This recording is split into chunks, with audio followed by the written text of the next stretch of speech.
Bonjour Emmanuel Chaz, vous êtes à Kharkiv, la grande ville de l'Est de l'Ukraine. Vous êtes la correspondante de Ouest France et vous êtes dans la ville depuis lundi. C'est une grande ville, la deuxième plus grande ville d'Ukraine, mais elle est soumise depuis quelques jours, depuis en fait vendredi dernier, à une menace russe puisque les troupes envoyées par Vladimir Poutine menacent désormais la frontière et certaines agglomérations situées du côté ukrainien. Preuve que la situation est jugée sérieuse par les autorités ukrainiennes, le président Zelensky a décidé aujourd'hui d'annuler tous ses déplacements à l'étranger. Est-ce que vous, Emmanuel, dans Kharkiv, vous percevez une certaine inquiétude? Oui, absolument. Il y a une tension qui est très présente, notamment depuis le 10 mai, donc depuis cette nouvelle tentative d'offensive, depuis l'ouverture d'un nouveau front, pas une tentative, une offensive russe dans la région de Kharkiv et ses avancées dans cette zone grise, donc la zone du côté ukrainien à la frontière russe, une zone qui a été déjà occupée en 2022.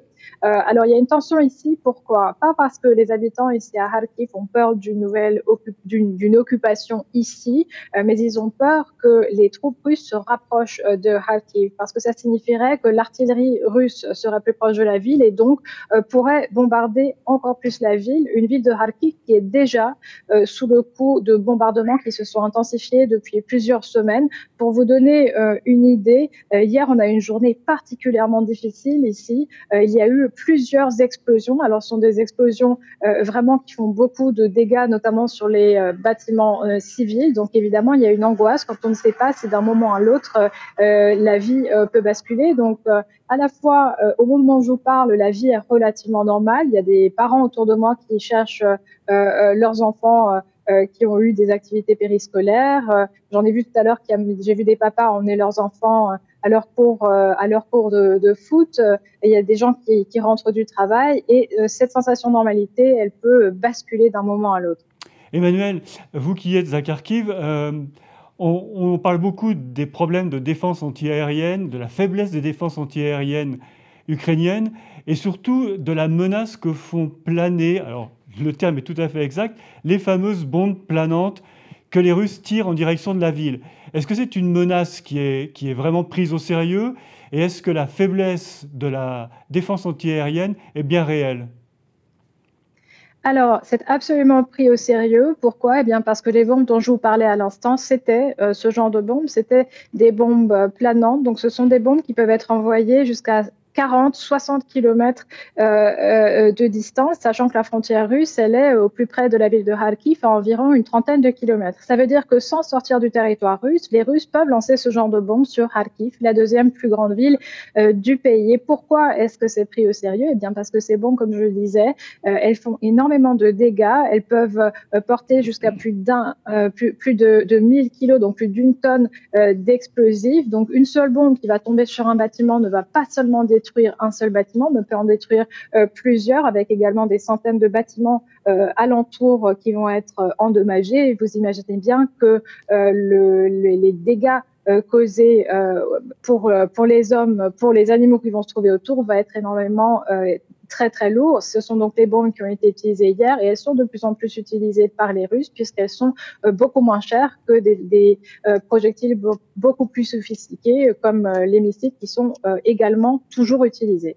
Alors vous disiez que la ville n'est pas directement menacée, mais il y a un certain nombre de hameaux ou de bourgades ukrainiennes qui ont été capturées et les Russes ont encore aujourd'hui annoncé qu'ils avaient reconquis ou conquis 3 ou 4 hameaux. Est-ce que ça a une importance militaire et qu'est-ce que ça a comme incidence sur les populations civiles?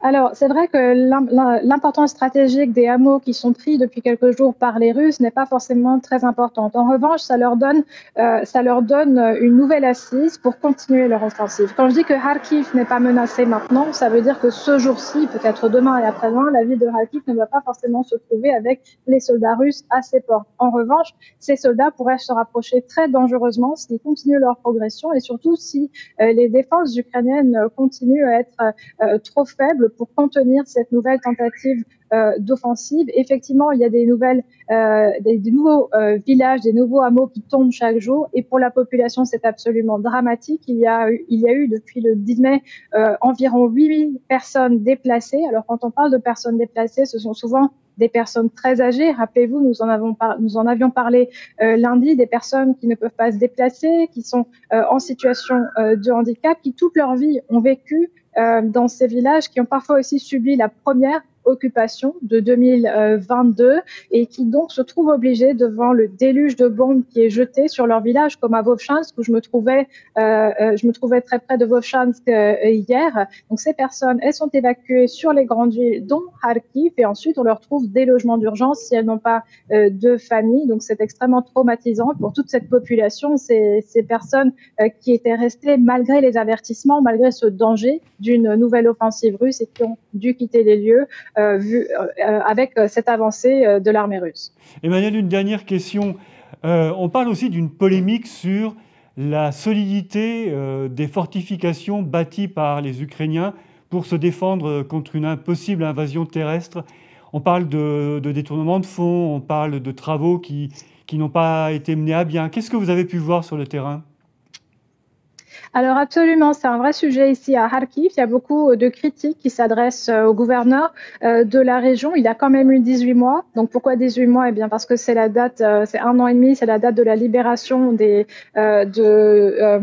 la région, de la partie occupée de la région de Kharkiv. Il a eu plus d'1 an et demi pour renforcer les lignes de défense. Alors moi, quand j'étais dans la région de Kharkiv, j'ai pu constater qu'il y avait énormément de travaux qui avaient commencé pour construire et fortifier des lignes de défense. En revanche, après plus d'1 an et demi, c'est vrai qu'on peut s'interroger pourquoi est-ce que les travaux en sont à ce stade, c'est-à-dire pourquoi est-ce qu'ils commencent seulement maintenant que l'offensive, la nouvelle offensive russe contre la région de Kharkiv a été lancée, et pourquoi ça n'a pas été fait plus tôt. Emmanuel, merci beaucoup. Prudence sur le terrain et à très bientôt avec les lecteurs et les auditeurs d'Ouest France. Merci à vous et merci à tous.